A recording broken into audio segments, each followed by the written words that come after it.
최근 기아자동차의 신형 카니발의 사전 계약 자료가 공개가 되어서 이제는 신형 카니발의 출시가 정말 얼마 남지 않았다는 걸 느낄 수 있겠습니다.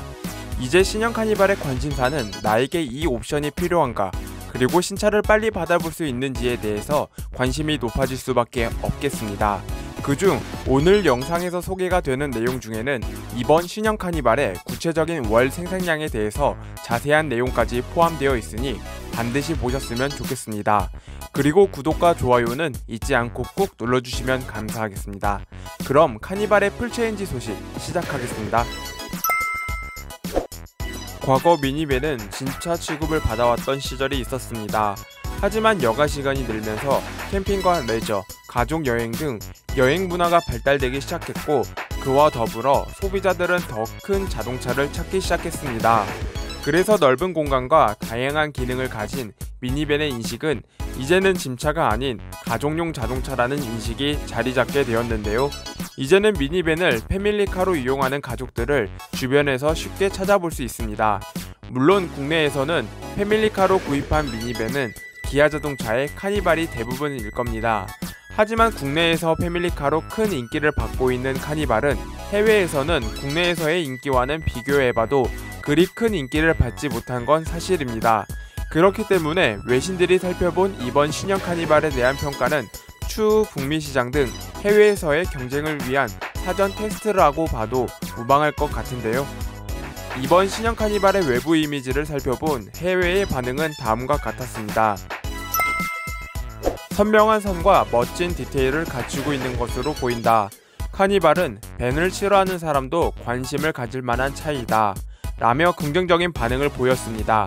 게다가 세련되면서도 심플한 외관 디자인이 북미 시장에서 대박을 터뜨린 텔루라이드와 비슷하기 때문에 어쩌면 해외에서 텔루라이드의 뒤를 이을 대박차가 될 수 있을지도 모르겠습니다.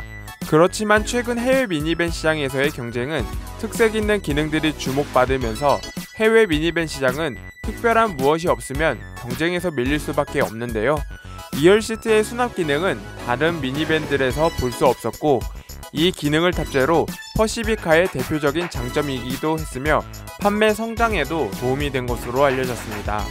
그리고 해외 미니밴 시장의 1위를 차지한 혼다 오디세이는 2열의 전동식 슬라이딩 도어를 앞세워 해외 미니밴 시장을 점령했는데요.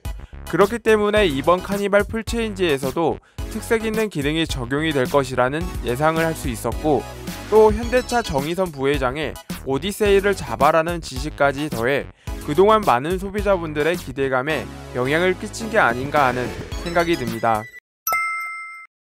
하지만 공개가 된 신형 카니발은 퍼시비카나 오디세이처럼 특색 있는 기능들은 없었습니다.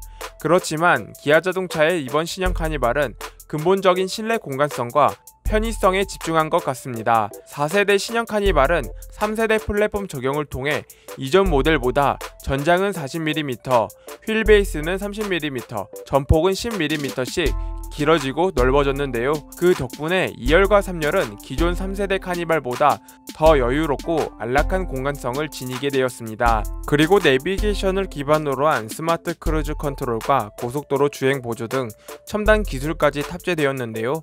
게다가 후석 음성 인식과 후석 대화 모드까지 더해져 패밀리카로서의 입지를 다진 것으로 보여집니다.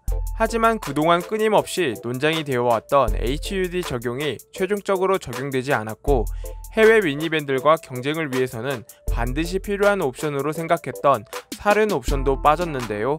더 나아가 최근 현대기아차가 출시하는 신차마다 하이브리드를 출시했던 만큼 이번 신형 카니발에서도 하이브리드 모델을 기대했지만 이제는 접어야겠습니다. 물론 이 기능들이 빠진 이유에 대해서는 정확히 알려지지 않고 있지만 추후 페이스리프트 때 적용이 될 수 있다는 의견에 무게가 실리고 있겠습니다. 하지만 의외로 이번 신형 카니발의 시작 가격의 상승은 크지는 않았습니다. 하지만 많은 분들이 봐왔던 12.3인치 풀사이즈 슈퍼비전 클러스터 옵션 가격은 130만원으로 그 밖에 다른 옵션 가격에 대한 아쉬움은 있겠습니다. 하지만 앞서 말했듯이 특색 있는 기능은 없지만 근본적인 실내 공간성과 편의성에 집중한 것 같다고 말씀드렸는데요. 이번 신형 카니발의 전트림에는 전방 충돌 방지 보조, 차로 이탈 방지 보조, 운전자 주의 경고, 하이빔 보조, 스마트 크루즈 컨트롤 차로 유지 외에도 안전사양에도 전트림 기본 적용하는 등 안전과 편의성에 신경 쓴 것 같습니다. 하지만 카니발같이 큰 차량은 후측방을 각별히 주의해야 하는데 후측방 충돌 방지 보조와 후방 교차 충돌 방지 보조 기능을 옵션 선택으로 빼버린 건 아쉬운 점입니다. 그 밖에 시트 관련해서 이전 모델보다 한층 더 발전된 모습들이 보여지는데요. 7인승과 9인승, 11인승 모두 3열 시트는 리클라이닝 기능이 가능하며 9인승과 11인승은 팝업 싱킹 시트가 적용이 된다는 점인데요. 이전 모델보다 한층 더 편의성이 강화가 된 것으로 보여지며 많은 분들이 궁금해왔던 9인승 모델의 통풍 시트는 컴포트 옵션으로 분류가 돼 부득이한 옵션 선택을 할 수밖에 없을 것으로 보여집니다. 그리고 과거에 알려진 신형 카니발의 외부 컬러는 총 8가지였으나 최종적으로는 6가지 컬러로 판매가 결정이 되었는데요. 새롭게 보여지는 프레어 레드 컬러와 아스트라 블루 컬러에 대해서 구매력이 있는지 소비자분들의 선택도 지켜볼 필요가 있어 보입니다.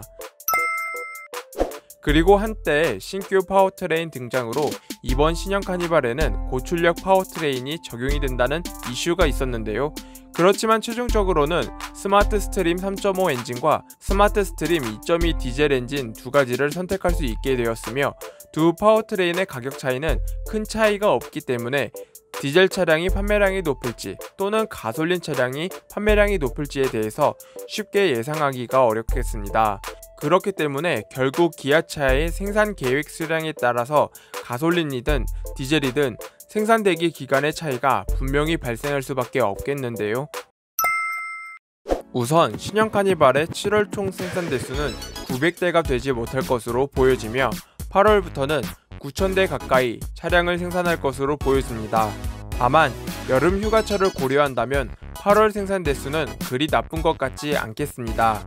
그 이후 9월부터는 평균 1만 대 이상의 카니발을 생산할 예정이며 10월과 11월에는 소폭 생산량이 늘겠지만 이 정도의 수량은 큰 의미가 없을 것으로 보여집니다. 이번에는 좀 더 자세히 알아보겠습니다. 파워트레인별 생산량으로 볼 때 확실히 가솔린 모델보다는 디젤 모델의 생산 수량은 2배 가까이 차이가 나겠습니다. 8월부터는 7인승 모델 기준 디젤은 2,200여 대, 가솔린 모델은 800여 대가 생산 예정이며 마찬가지로 8월 이후로는 생산 물량이 소폭 상승할 것으로 보여집니다. 9인승 모델은 7인승 모델과는 달리 디젤 모델의 생산 대수가 대폭 상승한 것으로 보여지는데요. 가솔린 모델의 생산 대수는 7인승 모델과 별 차이는 없겠지만 반대로 디젤 모델의 생산 대수는 약 3,800여 대로 가장 많이 생산할 것으로 보여집니다. 아무래도 9인승 카니발은 버스 전용차로 이용과 각종 세금 혜택으로 많은 수요가 있을 것이라는 예상하에 생산 수량을 대폭 늘린 것으로 보여집니다. 반면 11인승 모델은 디젤은 300여 대, 가솔린 모델은 100여 대로 생산이 될 것으로 보여지며 이 역시 9월부터는 생산 수량이 증가가 될 것으로 보여집니다. 이번 신형 카니발의 월 생산 대수에 대해서 알아봤는데요. 아무래도 이번 신형 카니발의 출시 일정에는 휴가철까지 껴있기 때문에 8월 생산 계획 수량이 다른 달보다는 적을 수밖에 없을 것으로 보여집니다.